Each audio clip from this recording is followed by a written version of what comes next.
Welcome to my channel UPSC aspirant. এবং আমি নিজেও একজন ইউপিএসসি অ্যাসপিরেন্ট। গত 2 বছর ধরে আমি ইউপিএসসি সিএসসির জন্য প্রিপারেশন নিচ্ছি এবং এই ইউটিউব চ্যানেলের মাধ্যমে আমার প্রিপারেশন রিলেটেড আমি টুকটাক ভিডিও আপলোড করে চলেছি।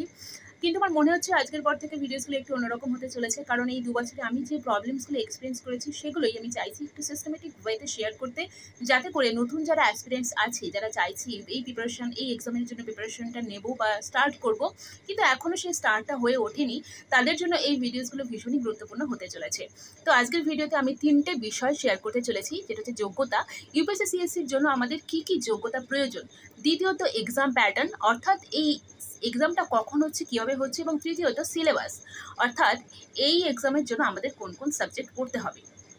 বিষয়গুলো শুনে এই 3টে বিষয় মনে হচ্ছে খুবই ইজি একটা বিষয়, বাট অতটাও ইজি নয়, কারণ এই 3টে বিষয় বুঝতে হয়তো আমার 2 বছরই সময় লেগে গেছে। তো যাই হোক, শুরু করা যাক বিষয়গুলো।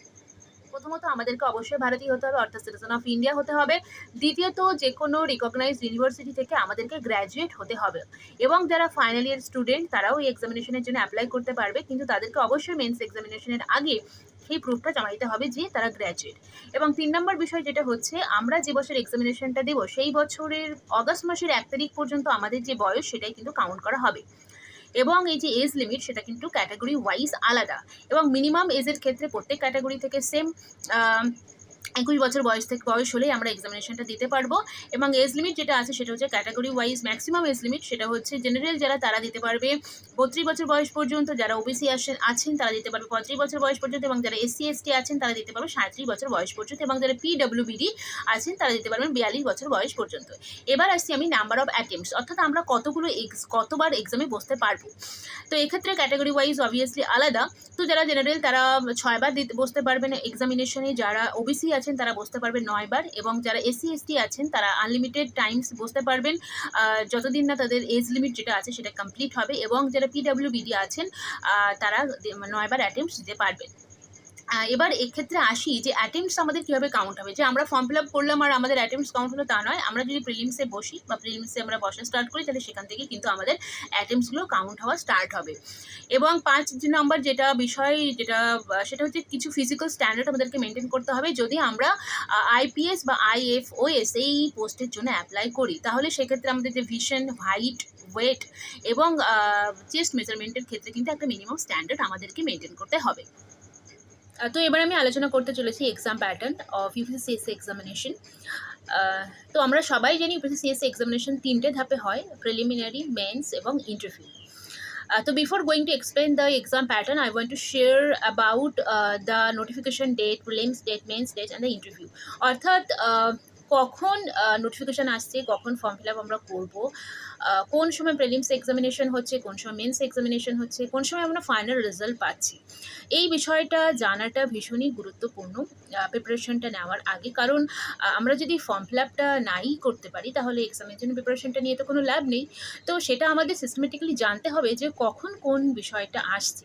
এবং আরেকটা বিষয়, ইউপিএসসি সিএসসি কিন্তু প্রতি বছর তার ক্যালেন্ডার পাবলিশ করে, এবং সেখানে কিন্তু টোটাল বিষয়টাই দেওয়া থাকে, অর্থাৎ এক্সাম কখন কোন এক্সামটা হচ্ছে সেটা কিন্তু আমরা ইউপিএসসির ওয়েবসাইটে বা ইউপিএসসির ক্যালেন্ডারে গিয়ে কিন্তু আমরা পেয়ে যাব। তো একটা নতুন বছর থেকে যদি শুরু করা যায়, যদি আমি 2027 ধরি, তাহলে আমরা জানতে পারবো, তাহলে আমরা দেখবো যে ফেব্রুয়ারি নাগাদ কিন্তু আমাদের নোটিফিকেশন চলে আসবে, এবং ফেব্রুয়ারিতেই almost form fill up complete হয়ে যায়।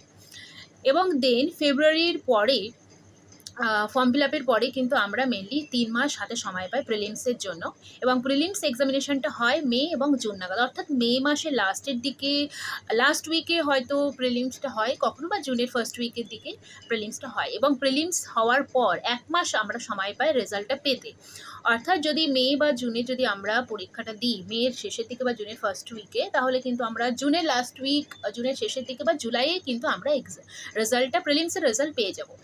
এবার প্রিলিমসের রেজাল্ট পাওয়ার পর আমাদের কিন্তু মেন্স এক্সামিনেশনের জন্য আমরা 3 মাস সময় পাচ্ছি। অর্থাৎ যদি আমরা জুন বা জুলাইয়ের রেজাল্টটা পেয়ে যাই, অর্থাৎ জুনই যদি আমরা ধরি, দেন আমরা কিন্তু সেপ্টেম্বরে গিয়ে আমরা মেন্স এক্সামিনেশনটা দেবো, এবং এই সেপ্টেম্বরে যদি আমাদের মেন্স এক্সামিনেশন হয়, মেন্স এক্সামিনেশনের 3 মাস পর কিন্তু আমরা রেজাল্ট পাবো মেন্সের, অর্থাৎ ডিসেম্বর বা জানুয়ারি নাগাদ আমরা রেজাল্টটা পেয়ে যাব। এবং মেন্সের রেজাল্টটা পাওয়ার 1 মাস পরেই হয়তো আমরা আমরা যে ইন্টারভিউ, আমাদের ইনপার্সোনাল টেস্ট সেটা কিন্তু শুরু হয়ে যায়। অর্থাৎ জানুয়ারি থেকে এপ্রিল পর্যন্ত মোটামুটি চলে ইন্টারভিউয়ের প্রসেসটা।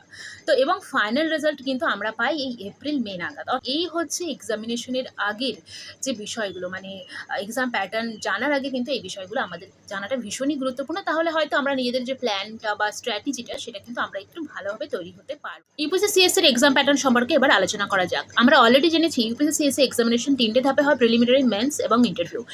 এবং এই প্রিলিমিনারি এক্সামিনেশন কিন্তু qualifying stage for UPSC CSE examination. Preliminary examination দুটো পেপার নিয়ে হয়, পেপার 1 এবং পেপার 2।